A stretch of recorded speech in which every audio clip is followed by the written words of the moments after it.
Letter A?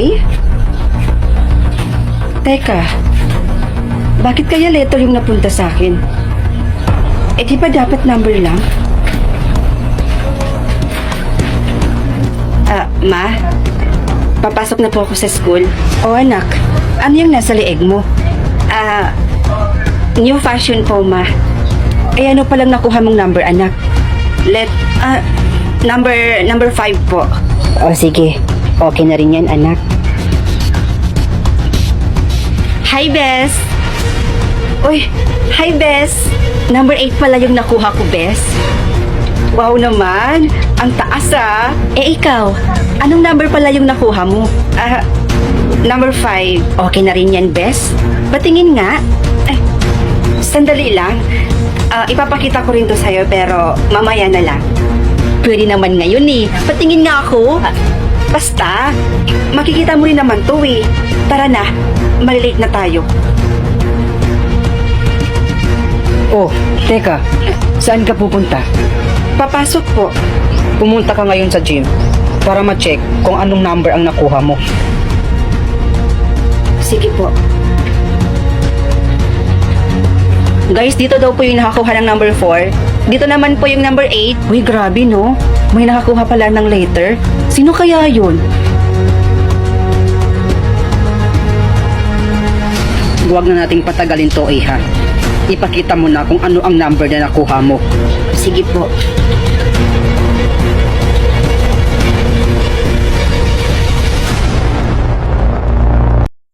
Sana black mark yung makuha ko para maging soulmate ng prinsipe.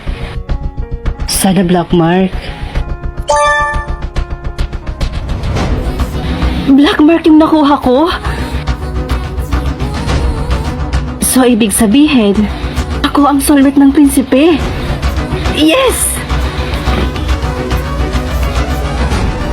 Good morning, Ma.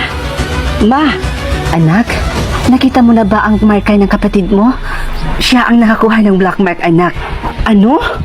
Siya ang soulmate ng prinsipe. Ma, hindi totoo yan. Pineki niya lang siguro yun. Ma, tingnan mo.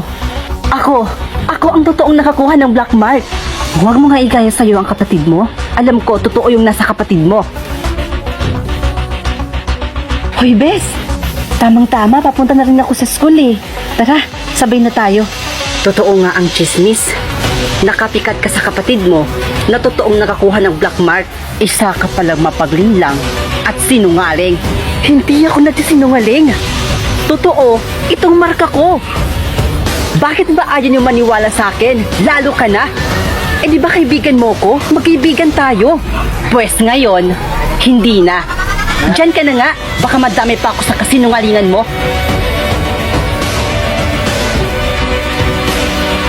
Andyan na yung pilingira, oh. Akala mo talaga soulmate ng prinsipe? Pilingherang sinungaling. Hoy, mapagpanggap. Umalis ka nga dito.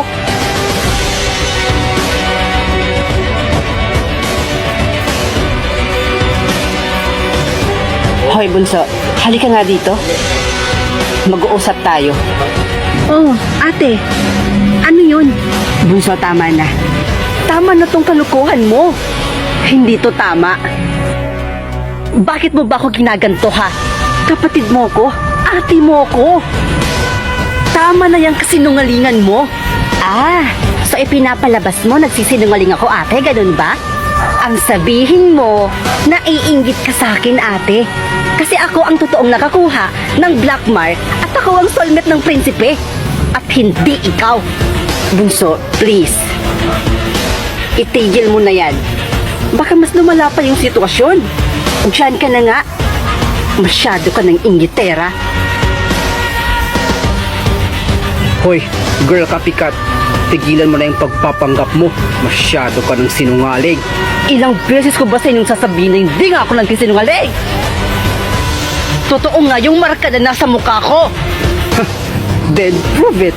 Punasan mo gamit itong tissue.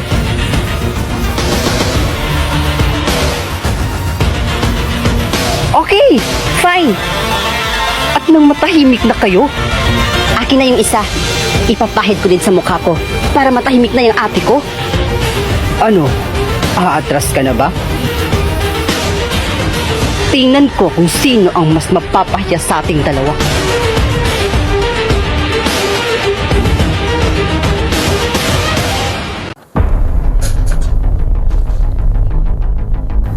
Aray ko! Ayasin mo nga!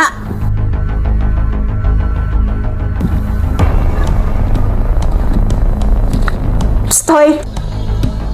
At sino ka? At bakit basta-basta ka lang pumapasok dito? Let me guess. Transferi ka? Oo. Okay. So kung ganon, makinig ka. Stoy, ikaw. Ipakilala mo nga ako dito. Transferee girl.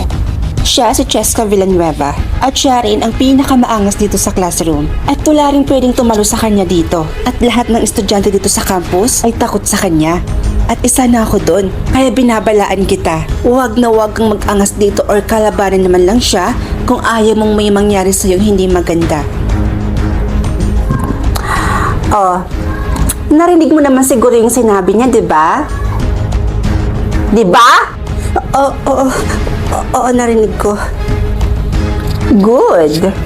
At huwag na huwag kang magkakamaling kalabanin ako or mag-angas-angas man lang dito. Dahil kung hindi, hindi mo magugustuhan yung gagawin ko sa'yo dahil paggagapangin kita. Oo, sige. Pasensya ka na.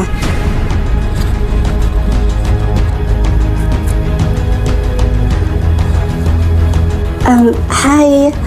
Pwede ba akong umupo? Ano na naman ba to, ha? Pumunta ka dun sa harapan, dun ka umupo dahil ako ang uupo dito.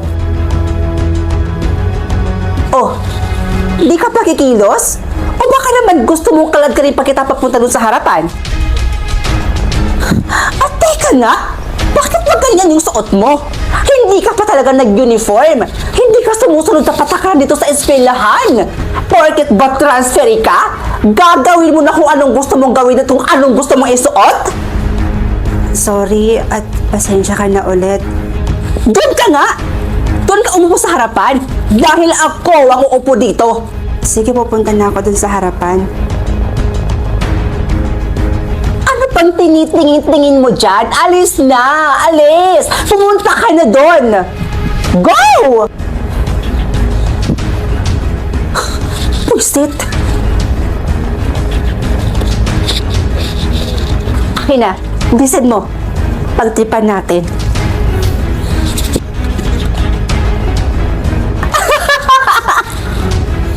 Sino yung nama to? Ay. Huwag naman kayong ganyan. Wala naman akong ginagawa sa inyo eh. Hala!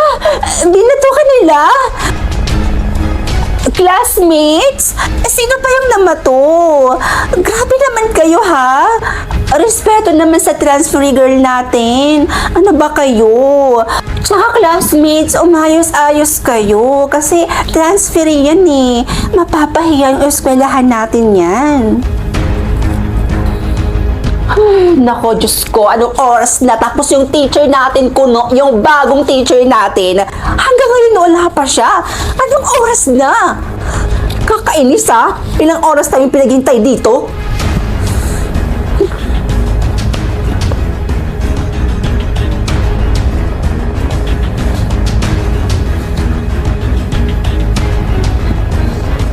Oh, girl transferee, saan ka pupunta? O ano, magpapapansin ka, magbibida-bida ka. Eh di ba sinabi ko sa'yo na ayaw ko sa taong bida-bida at ang gusto ko, ako lang dapat ang maangas dito. At aba, pumunta ka pa talaga dyan sa harapan. Para ano, ha? Magpasikat? Sisip-sip sa teacher? O ayan na, sinisimula na yung pagpapasikat. Hello classmates. Alam niyo ba kung bakit hindi ako nakasuot ng uniform ng katulad ng sa inyo? Bakit nga ba?